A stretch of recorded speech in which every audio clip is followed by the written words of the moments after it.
कौरवों का विनाश हुआ। मेरे पागलो बुरा मत मानना, तुम्हारे घर में कोई भी पूजा पाठ करता हो कृपा करके उसे रोकना दो। हो सकता तुम्हारे घर में होने वाली अनहोनी उसी ने बचा करके रखी,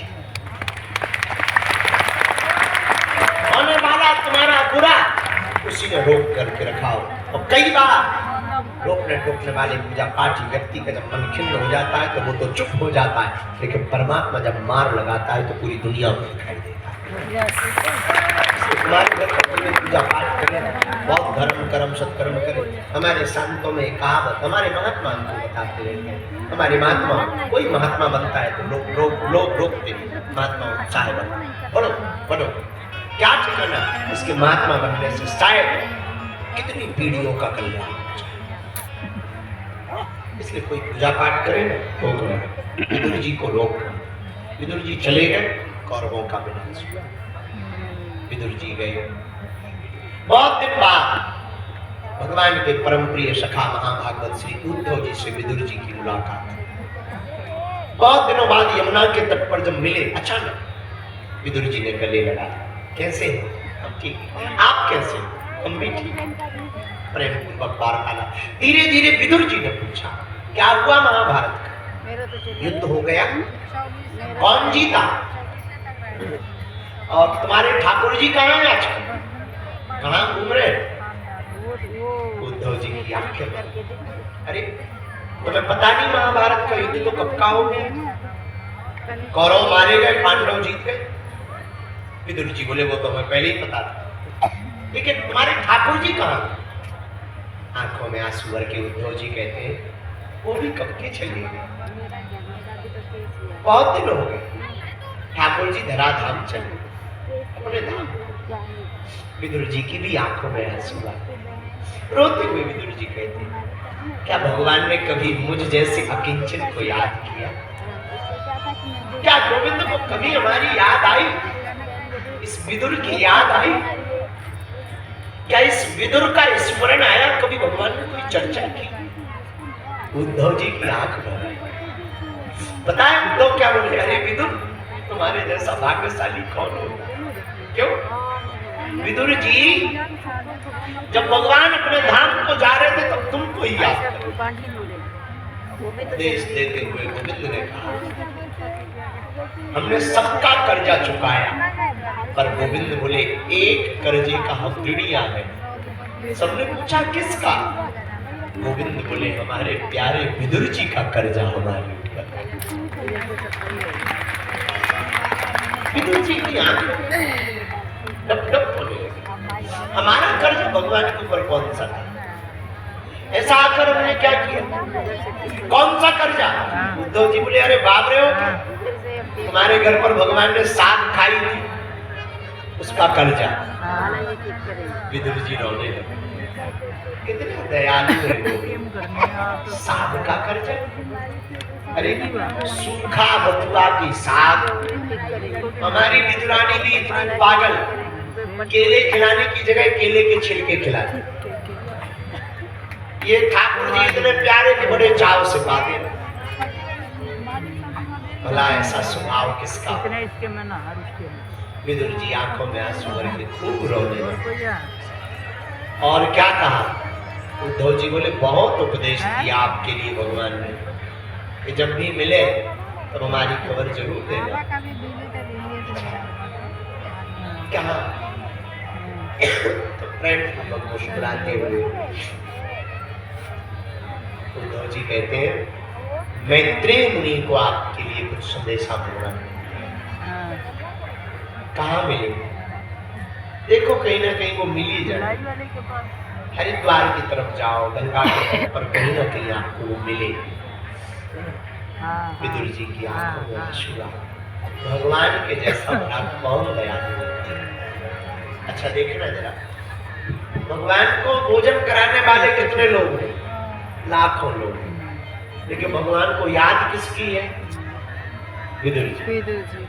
दुर्योधन के घर पर निमंत्रण था, भगवान ने उसको स्वीकार नहीं किया। इसलिए तो वो भगवान है, करुणा करते हैं, कृपा करते हैं, दया करते हैं, इसलिए तो वो परमात्मा है। एक बात और बहुत प्रेम पूर्वक समझना, बहुत अद्भुत बात है। जब भगवान द्वारका के राजा थे तो एक विवाह हो गए भगवान के, तो एकदम रुक्मणी जी ने अपने हाथ से प्रसाद बनाया, प्रसाद भोजन। रानियां तो बहुत थी, कभी किसी का नंबर आता था, कभी किसी का आता था, तो एकदम रुक्मणी जी ने चाव से अपने हाथ से बनाया कि आज हम अपने हाथ से अपने ठाकुर जी को प्रसाद खवाएंगे, सरकार को प्रसाद खवाएंगे। सच बताओ, आपका पेट भरा? बताए ठाकुर जी क्या बोले? देवी सच पूछो तो अब तक 24 अवतार 23 अवतार हो गए, 23 अवतारों में, हाँ क्षमा करना, अब तक हमारे 20 अवतार हो गए।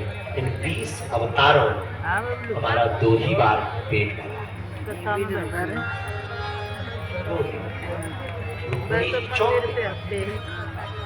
कब कब शायद रुक्मणी जी को लगा कि एक बार यशोदा मैया का नाम लेंगे या कौशल्या का, एक बार हमारे कब कब भगवान देवी जी राम युग में सबरी के यहाँ पर और कृष्ण के काल में द्वापर युग में विदुरानी के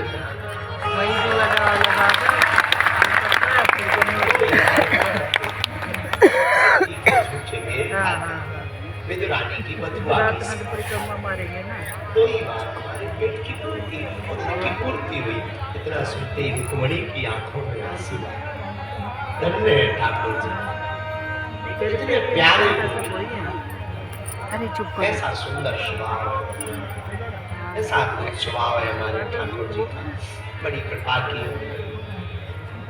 विदुर जी को बहुत भाव उमड़ा ठाकुर जी के प्रति। मैत्रेय मुनि को ढूंढने के लिए हरिद्वार, गंगा की तरह की मैत्रेय मुनि मिले, तो आप ठीक मिल गए महाराज, आप ठीक मिल गए, वरना तो हम आपका संदेशा लेकर न जाने कब तक बैठ गए। विदुर जी और मैत्रेय, यहाँ से भागवत में विदुर मैत्रेय संवाद शुरू। विदुर मैत्रेय संवाद में विदुर जी पहला प्रश्न करते, सुखाय कर्माणि करोति लोको नाहि सुखम वाण्यदुपारमं पाप।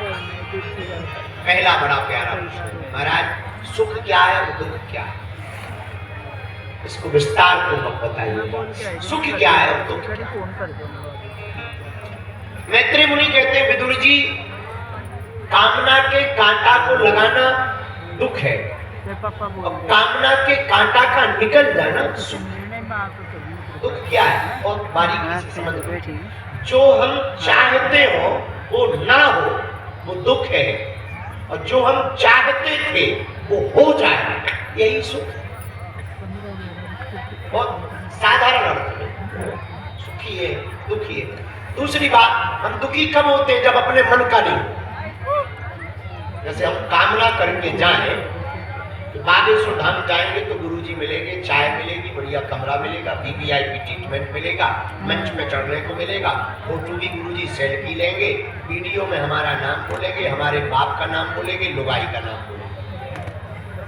अब मान लो ऐसा ना हो तो दुख है, और ऐसा हो जाए तो सुख है। इसी का नाम सुख दुख है। ये दुख और सुख बाबा गोस्वामी जी कहते हैं अपनी पंक्तियों, काहू न को सुख दुख करदाता श्री राम जय राम।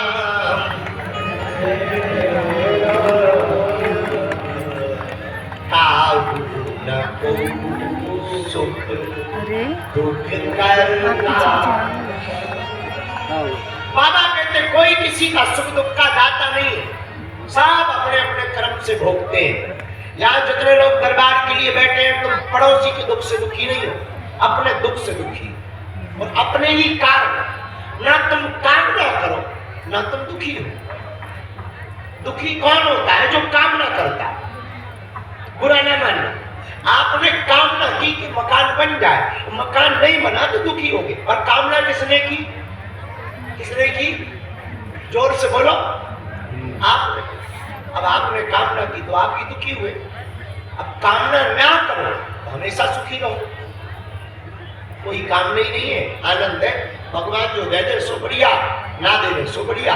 एक महात्मा के घर पे एक गैया आ गई, महाराज गाय ले लो हमसे गाय। हाँ दे दो भैया।